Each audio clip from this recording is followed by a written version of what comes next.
Agora, pessoas comuns participaram das decisões do Brasil, Rússia, Índia, China e África do Sul, não só os oficiais, o que nunca tinha ocorrido antes. Isso aconteceu há poucos dias no Rio de Janeiro. Alguns especialistas não previram isso. Sim, isso pode alterar como as parcerias globais funcionam na prática.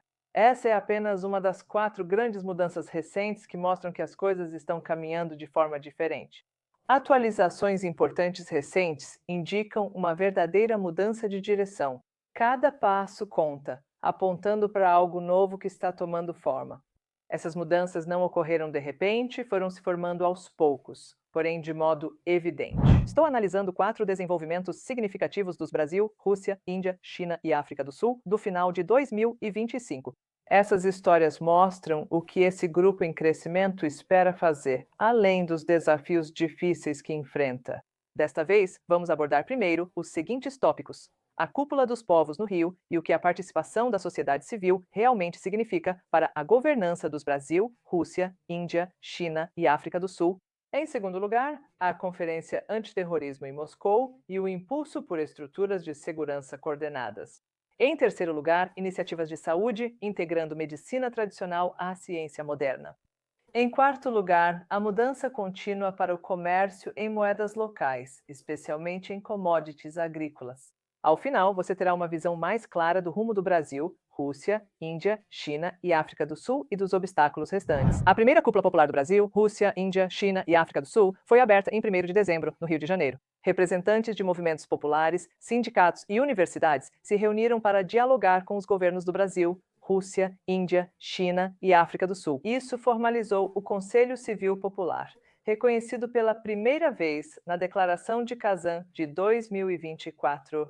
Dilma Rousseff, presidente do novo Banco de Desenvolvimento, chamou os presentes de arquitetos do futuro. Ela enfatizou que, quando o Brasil, Rússia, Índia, China e África do Sul criou o novo Banco de Desenvolvimento há 10 anos em Fortaleza, estava declarando que o Sul global não aceitaria passivamente modelos impostos externamente. Agora esse princípio se estende à sociedade civil. O Conselho discutiu cooperação econômica, multilateralismo e a redução da dependência do dólar. 7 grupos temáticos entregaram recomendações aos governos do Brasil, Rússia, Índia, China e África do Sul em julho.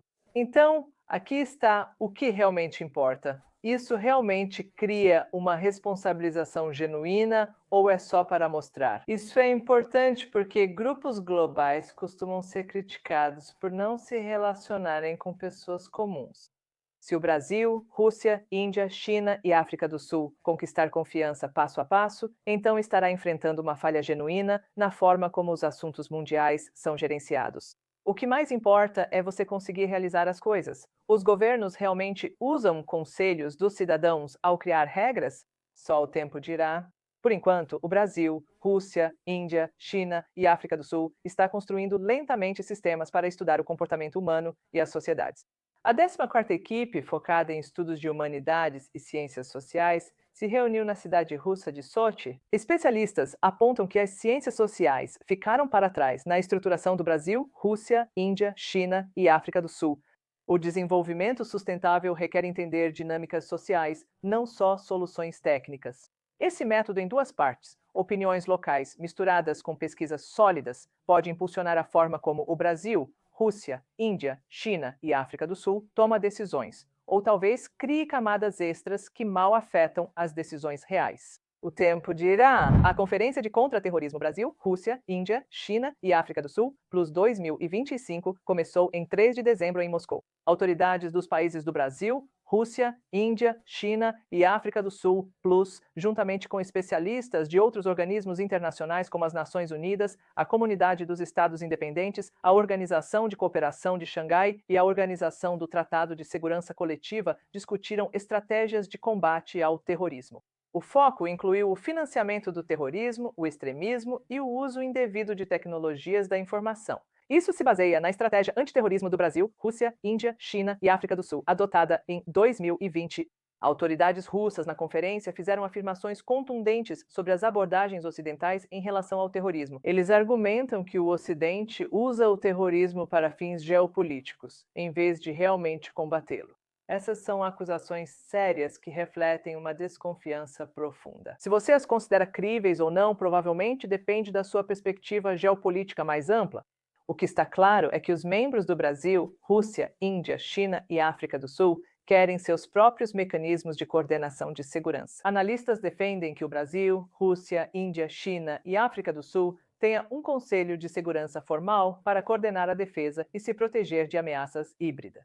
Isso inclui guerra de informação e pressão econômica. O desafio aqui é real. Como países com interesses estratégicos diferentes, como China e Índia, ou Rússia e Brasil, podem criar estruturas de segurança unificadas. Os membros do Brasil, Rússia, Índia, China e África do Sul às vezes discordam em questões internacionais. Índia e China têm disputas de fronteira, enquanto Brasil e Rússia têm relações diferentes com o Ocidente. Construir uma coordenação de segurança eficaz, apesar dessas divisões, é realmente difícil.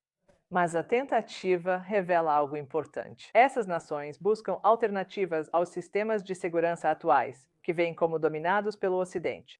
O que você acha? Países com interesses concorrentes podem realmente construir uma segurança coletiva? Ou as prioridades nacionais sempre virão em primeiro lugar?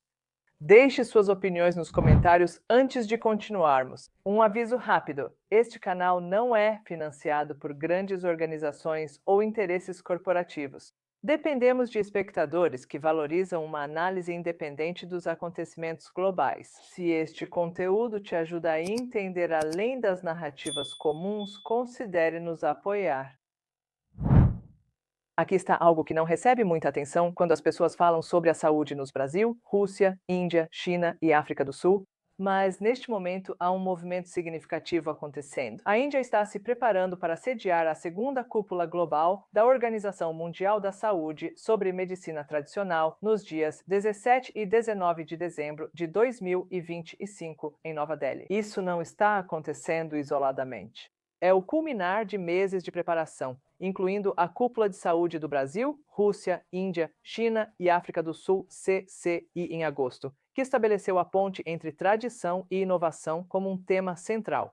A Índia está tentando combinar antigos métodos de cura, como a Ayurveda, Yoga, Unani, Siddha ou até mesmo homeopatia, com os métodos científicos atuais. O primeiro-ministro Modi vê o Ayush como uma base para o sucesso da saúde mundial, misturando tradição com um alcance mais amplo. Não é apenas conversa de política, mas sim passos práticos adiante, conectando a cura local com as necessidades internacionais, usando caminhos para expandir as redes de cuidados. Até agora, 170 países da Organização Mundial da Saúde afirmam usar métodos tradicionais de cura.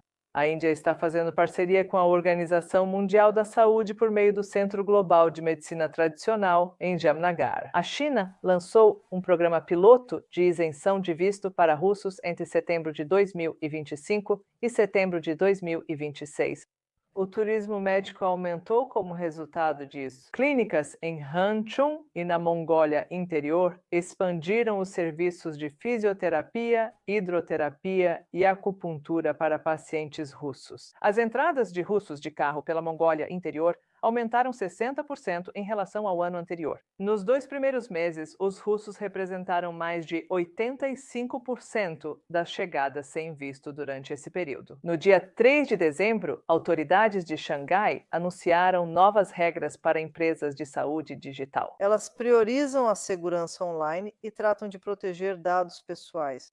As empresas precisam de permissão clara antes de coletar dados pessoais de saúde. As regras aqui são mais rígidas do que em muitos lugares, mas às vezes diferem um pouco. Isso resolve um problema real. Então, quem realmente controla seus dados de saúde? Em tempos em que informação significa controle, proteger os registros de saúde contra o uso indevido por empresas ou potências estrangeiras é fundamental. Privacidade é uma necessidade, não só uma preocupação. Enquanto os hackers ficam mais ousados, sistemas frágeis continuam arriscados porque a confiança desaparece rápido se segredos vazam. Então, a segurança não pode esperar. Os países do Brasil, Rússia, Índia, China e África do Sul reforçam sua soberania digital na saúde. Com que frequência essas regras realmente são seguidas é uma história completamente diferente. Mesmo assim, o objetivo indica que o controle de dados faz parte de planos mais amplos de autodeterminação. Vamos falar sobre algo que todo mundo se importa: comida.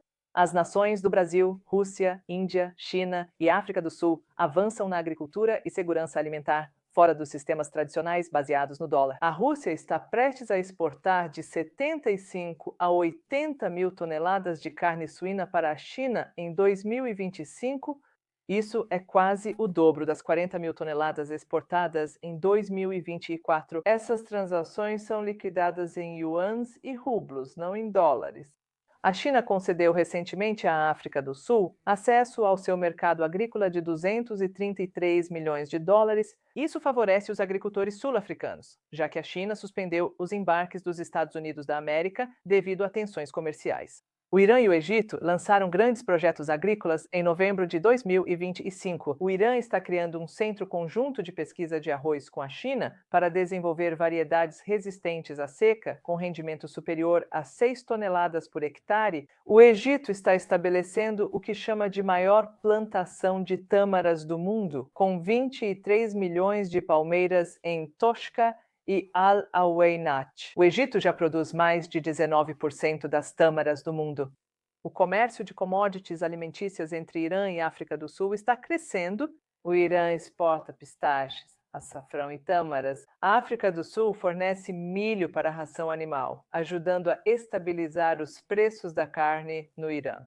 A Rússia chegou a exportar mais de 4 milhões de dólares em produtos agrícolas para o Brasil de janeiro a outubro de 2025, incluindo 24 toneladas de peixe seco e vodka, que a Rússia não fornecia anteriormente ao Brasil. É aqui que a situação se torna interessante para a economia. O comércio entre Índia e Emirados Árabes Unidos superou 100 bilhões de dólares americanos pela primeira vez após o acordo econômico abrangente entrar em vigor em maio de 2022. Eles querem atingir 100 bilhões de dólares americanos em comércio de produtos não petrolíferos e sem metais preciosos até 2030. O que isso significa? Os membros do Brasil, Rússia, Índia, China e África do Sul estão construindo relações comerciais que contornam os sistemas dominados pelo dólar. Isso não é o colapso do dólar. A moeda dos Estados Unidos continua dominante globalmente, mas isso é uma diversificação. Os países estão criando alternativas para que tenham opções. A questão não é se o dólar vai desaparecer amanhã, porque não vai. A questão é se, com o tempo, vai surgir um sistema monetário mais multipolar. Esses fluxos comerciais sugerem que isso está acontecendo gradualmente. Os Brasil, Rússia, Índia, China e África do Sul estão tentando algo ambicioso: construir estruturas alternativas para governança, segurança, saúde e comércio. Os sucessos são reais, a cúpula do povo aconteceu, os volumes de comércio estão crescendo, a cooperação em saúde está se expandindo, mas os desafios ainda são enormes. Os membros dos Brasil, Rússia, Índia, China e África do Sul têm interesses concorrentes, enfrentam pressões econômicas internas e construir instituições paralelas é caro e complexo. Aqui está a avaliação honesta. Os Brasil, Rússia, Índia, China e África do Sul representam uma mudança genuína em direção à multipolaridade. Mais da metade da população mundial vive em países que querem regras diferentes.